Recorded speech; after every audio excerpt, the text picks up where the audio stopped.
My name is Gilbert Whiteduck. I'm from the Kitigan Zibi Anishinaabe First Nation, which is about 130 kilometers from here.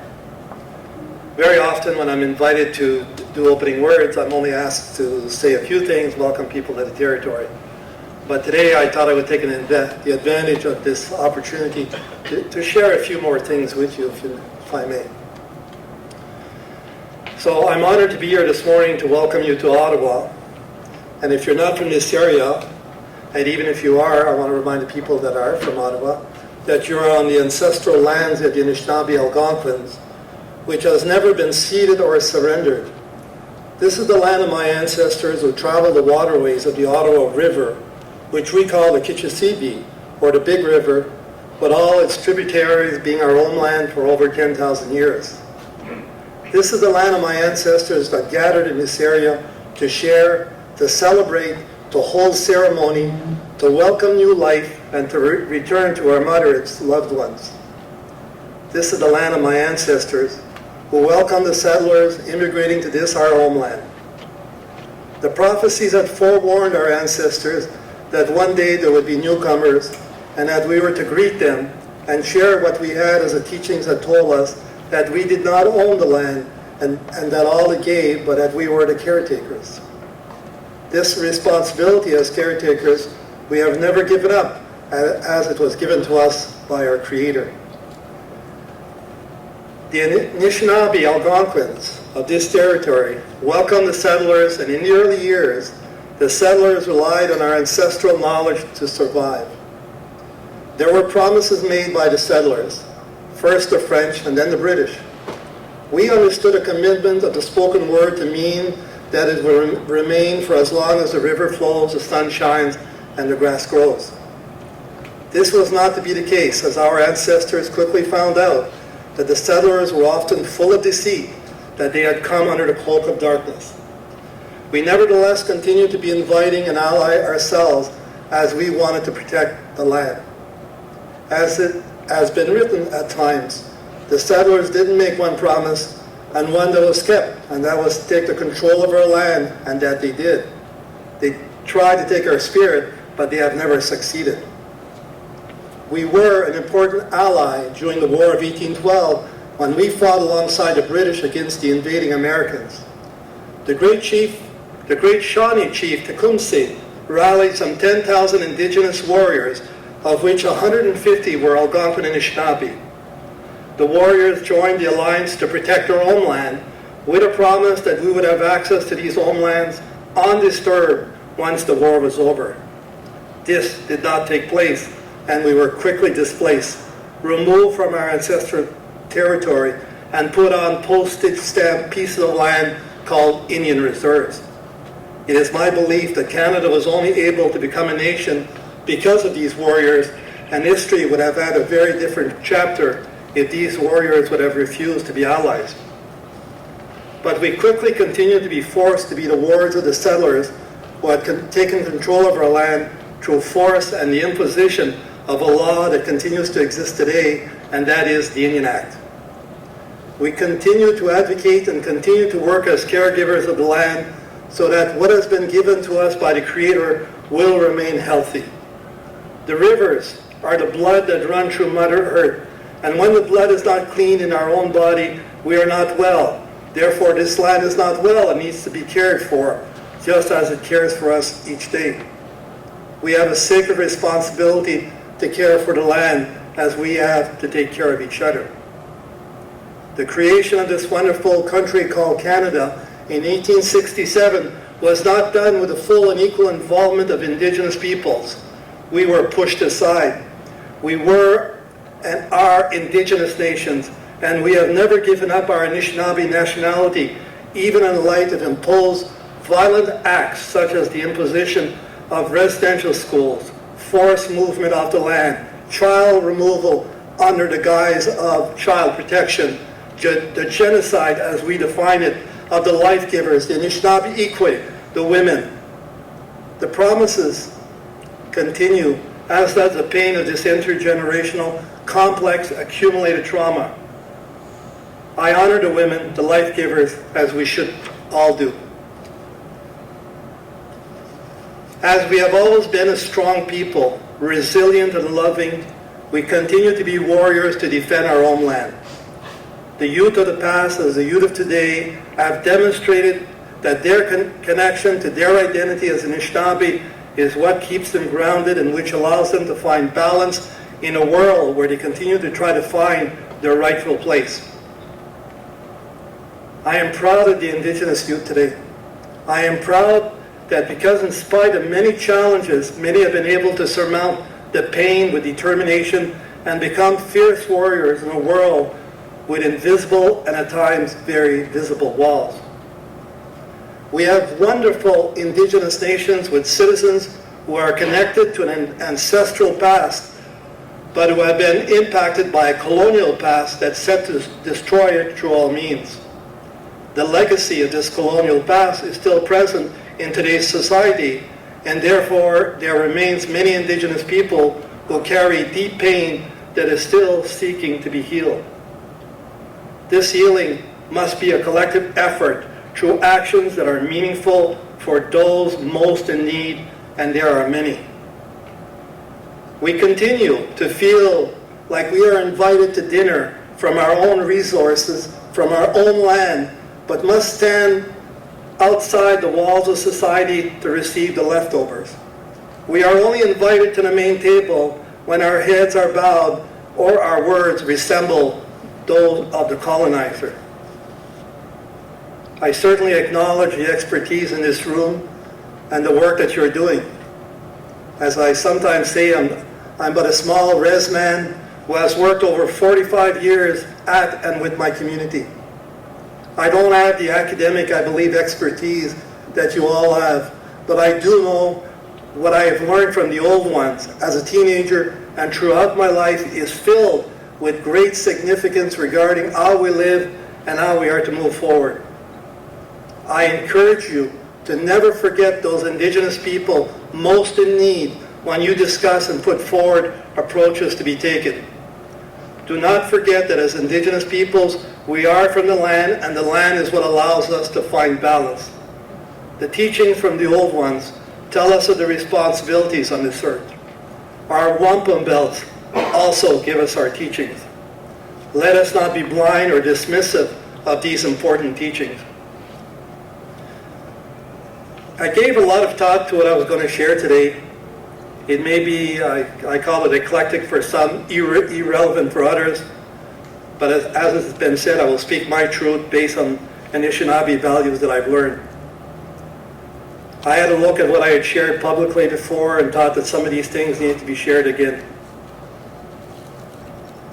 And in closing, I just want to share a story that for me resonates very deeply. And it came to the forefront again a little while ago because it appeared in local newspapers. And it's a story that originates from, I don't call them elders, I call them old people, because old people for me were wise. When we were growing up, the word elder was never used. We just knew that these people knew more than us and were wise, and we listened and we watched. We mostly observed what they were doing most of the time. And the name of this old person from my community, her name was Angelique Kapunishin Mahu. And it was said that she was able to see spirits. And she died in 1979 at the age of 95. And the story that she shared had gone around in the community in the old days, but it was shared recently by her granddaughter, Janet Kapunishin. And it appeared in an article in the Ottawa Citizen. And as I mentioned, the story was passed down through the family, but it's very significant and revealing. And I'm really honored that it was passed on. And this story appeared on June the 6th, I believe, in the Ottawa Citizen. A reporter by the name of Blair Crawford wrote the story. I've taken extracts to share with you.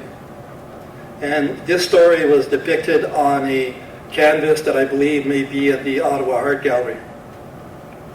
Now, according to the story as told by Janet Kapunishin, a group of Algonquin families were traveling up the Ottawa River, the Kitchissippi, from Lake of Two Mountains, the Oka area, returning to their traditional hunting grounds north of my community, Manawa Ki. They camped along the river near the site of present-day Parliament Hill. At the time, the bluff was known as Barracks Hill, the site of British Army barracks built during the construction of Rideau Canal. One night, a young girl of about 15 from the Algonquin group did not return.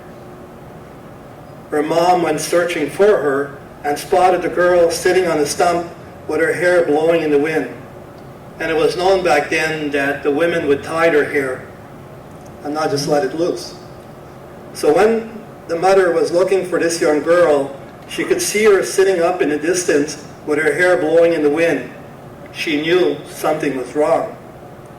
A party of warriors went to investigate and found the girl dead. She had been raped and murdered, then impaled on a stump so that she would be sitting upright. The warriors saw the government soldiers climbing back up to the hill.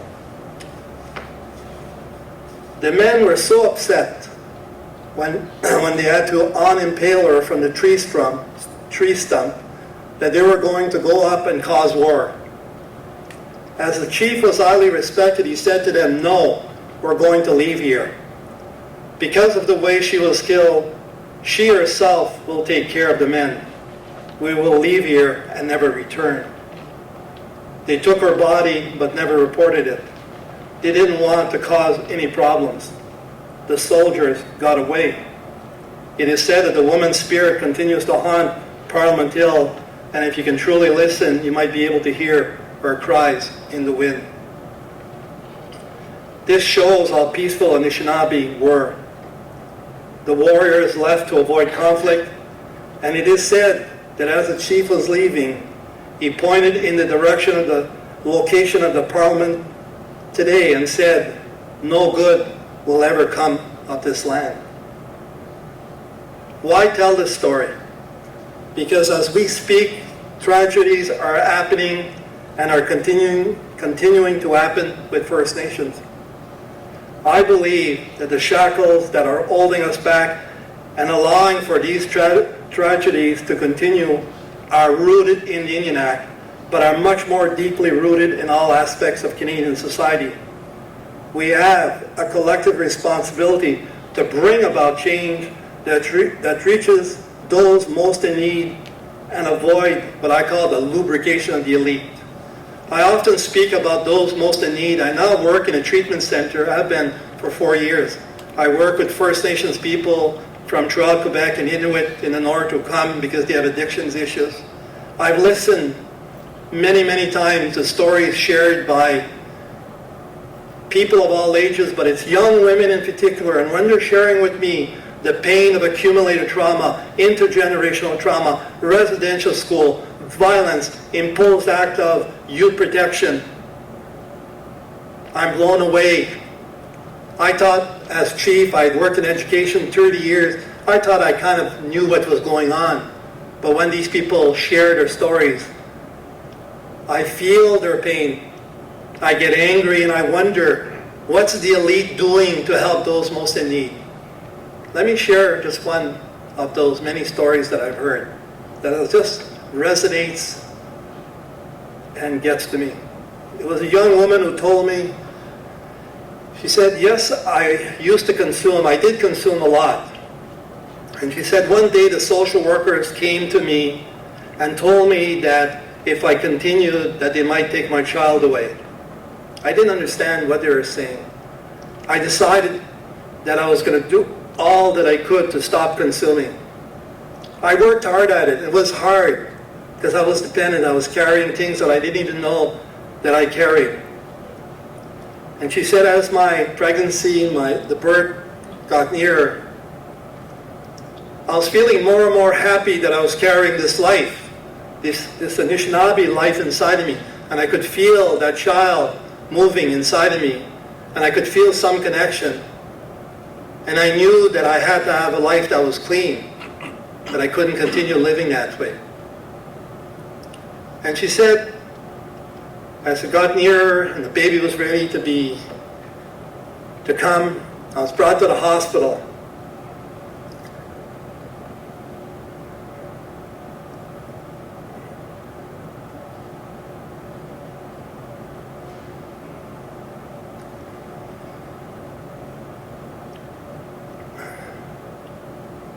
Once I got to the hospital, she said, and they wheeled me in, and the birthing was difficult, she said, but I could feel everything. And this is a woman, I'm having a session with her one-on-one. Something she had never revealed really until that point. She trusted me enough, I guess. And she said I had noticed that there were some social workers that I had seen before that were just outside the door. And my baby was born, and I felt this tremendous amount of joy and happiness. And the cord was cut. And then these workers, these people walked in. And they allowed me to put my baby on me, skin to skin, and I felt this joy going through me. According to her, she said they gave me 90 seconds, about a minute and a half. And then they told me that, literally told me, she said, that they were taking my baby until she was going to be 18 years old. Nobody explained anything. And she said, I couldn't understand what was going on. I was tired. I know something had been lost. And she said, even when I left the hospital a day or so later, nobody came to speak to me. Nobody would explain. What did I do? I went right back where I started. I fell into this deepest, dark hole. I thought there were people in my community that were going to help me, she said. I thought there were workers who had been trained. I thought there were people who understood. But they were nowhere around. She couldn't understand. And it took her years to come to terms. The child had been taken away and eventually adopted. And she came to treatment saying it was time. That it was time that she try to connect. And that connection, I can tell you, that connection was not so much in her sharing her story. It was in the connection to who she was as an Anishinaabe. When she began to connect to her identity, to who she truly was, that spirituality that Indigenous people all carry, she began to find and to nurture the roots that would make her stronger. And those roots grow deep in this land. And that's our roots, that nobody can give to us. Nobody can give to us what we already have. We have to make sure that we carry it and that we make it happen. I encourage you, in the work that you do, don't forget those people most in need. Don't forget, because it's easy to become the elite. It's easy to be traveling. As a chief, I was all over the place. I was pulled all over the place. Start to forget the connection to the people themselves. Start to forget that I needed to listen more and talk less. And it was only in the work that I've done now that I've come to realize what is happening in our communities. And certainly the impact of the Indian Act, the impact of youth protection in the provinces, and that a lot of our people are still hurting very deeply. There's a deep pain that they're still carrying. And then on the flip side of that, I see young people. I see young people, and I like it when they challenge the older people like me. I like it when they raise questions. I like it when they go beyond the status quo. I like it when they stand up, not in anger, which I carried as a youth too, but with knowledge of who they are, and no one will knock them down because their Indigenous roots are deep in the ground, and they're nurturing those roots to ensure that they become and play a role that's so important in this country. Because this country is not whole. This country is not complete. Indigenous people have not yet found their place. We have a long way to go. But it's people like you who believe in it. Don't do it for us if you're not Indigenous. It belongs to us. Support us. Be advocates, but don't be our voice. Kitchen Miigwech.